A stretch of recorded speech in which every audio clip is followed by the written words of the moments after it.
A quick and easy test you can do to determine a wheel bearing noise is just to turn the car side to side. And yeah, it's definitely a wheel bearing noise. What's up guys? I got a quick video for you today. Front wheel bearing on my 2014 F31 328D, but it's the exact same part in any F series, 1, 2, 3, or 4 series, and realistically very similar for any model that has one of these bolt-in hub style bearings.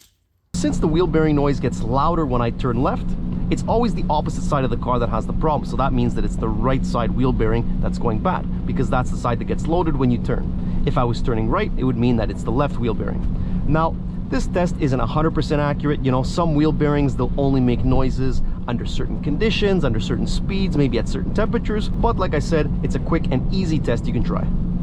I find these bolt-in style wheel bearings a lot easier to replace versus something like one of the pressed-in style. So let's jump in, and it's really a pretty easy DIY.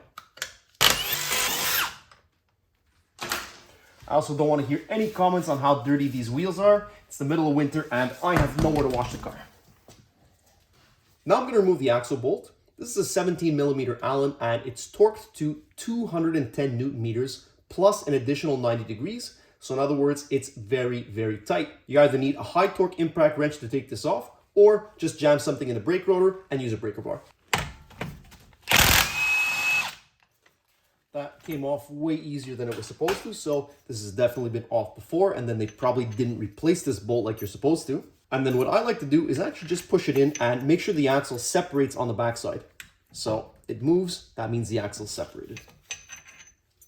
Now we got to remove the caliper. I gotta say, this is one of the first times I'm using this new Gen 2 Milwaukee stubby, and I'm really impressed. It takes off pretty much everything. There's a decent sized lip on these rotors, so I just got to use a pry bar to help get the caliper off. This and up here. And these rotors, as you can see, are definitely not in good shape. They got a good sized lip on them, which is why I had to use a pry bar, and they'll have to be replaced probably fairly soon.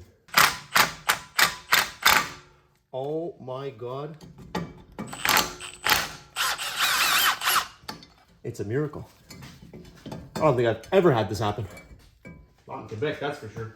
So now here's the bearing. So if I push the axle out of the way in the back, you can hear that this bearing totally shot.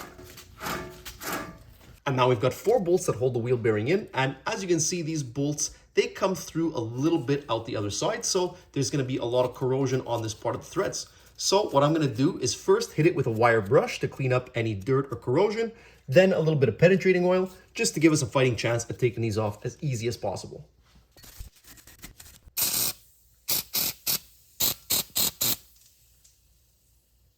And now to get at these bolts, it's a little bit tricky, but the axle does have play, so you kind of just push it out. Use a wobble or something to get your extension in, and then you can crack it loose.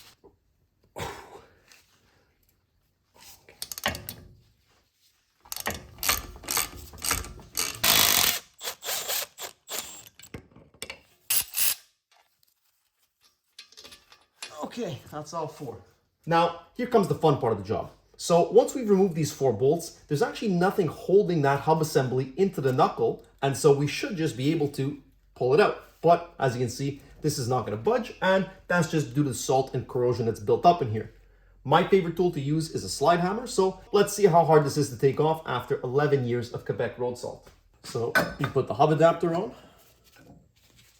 And always use old wheel bolts to do this because you're probably going to end up stripping the threads as this is banging back and forth. Then depending on the car and the bolt pattern, sometimes you can't always get 3 in, but you need at least 2 to get this off. So have the slide hammer on. And let's see what it gives. Oh, nice. Oh, mon Dieu. How are we getting so lucky today? Here's the new part we're putting on the car. This is the OE fag bearing, and you can also sometimes find it under the Schaeffler or Schaeffler brand here. This is the conglomerate that owns fag as well as INA and LUK. Basically, they just make all kinds of bearings. If we take a close look, I don't know how well you can see that, but it says fag 577714.06 and SK means it's made in Slovakia. If we look at the old one, it might be a little bit hard to see, but it does say FAG 577714.03, so I don't know if that's just a revision number. The only difference is that this one is stamped DE, so this is made in Germany, but as long as the part is made in Europe, I have confidence in it. A lot of manufacturers like Lemforder, for example, are moving their production to China, especially for older vehicles like this one that are out of production to save cost. And I don't want to say that China is necessarily bad, but at least from what I've seen in terms of German auto parts, there definitely is a quality difference. So these ones made in Slovakia, I've got full confidence in. Here's the part number of the kit if you're interested. And then inside the box, you also get everything you need. So you get a new axle bolt, and important to note, these 4 new bolts that hold the wheel bearing in. If your kit doesn't come with these bolts, you just want to pay attention because there was a revision in these at one point. So my car is a very early production date, I believe late 2013. And so it has these Torx 60 bolts, and the thread pitch is M12 by 1.5.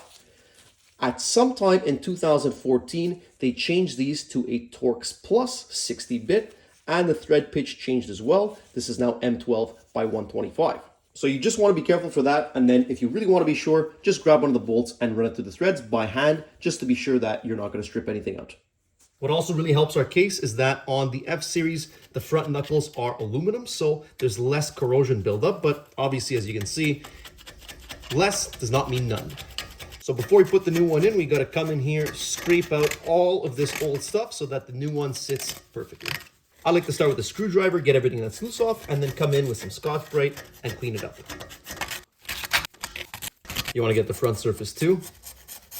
I'm just putting the old wheel bolt back in a couple threads, so that way I can spray some brake cleaner in here and we're not getting any grit into the axle.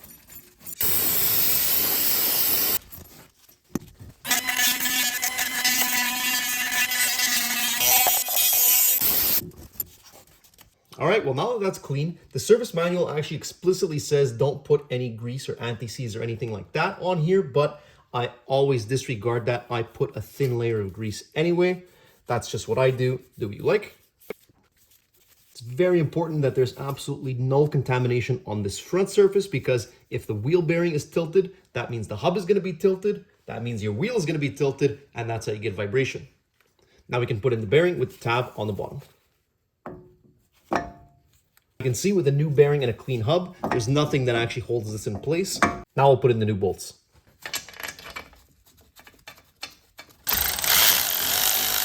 And then don't tighten it down until you get all 4 of the bolts in first. And these are torqued to 80 Newton meters plus 90 degrees.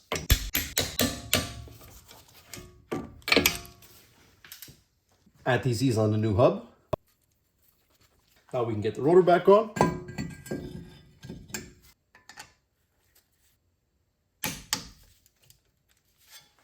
Now we get the caliper back on.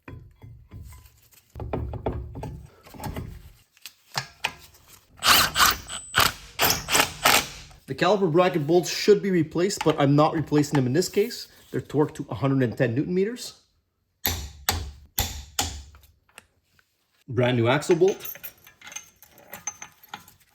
And when you're doing this, just grab the axle from the back and move it around, because you want to be sure that the splines on the axle line up with the splines on the bearing.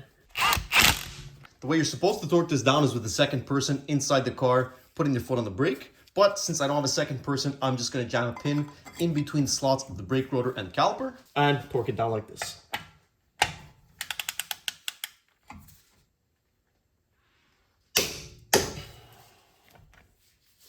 Now we just get our wheel back on.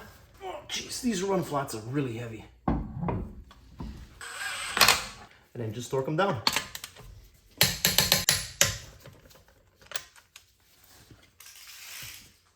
I also ended up replacing the driver's side off camera, and now with new wheel bearings on the same road, same speed, everything is nice and quiet. So that's it for today, guys. This is a super easy DIY. I think it took me less than an hour to do the side where I wasn't recording, and the parts don't cost much either. Stay tuned, because we got lots more work coming on this 327,000 kilometer diesel wagon to bring it up to speed. I'm doing some testing on some Koni active shocks, and don't forget we still have our N55 swapped 328i wagon to come. Thank you guys so much for watching. I will catch you in the next one. Thanks, guys.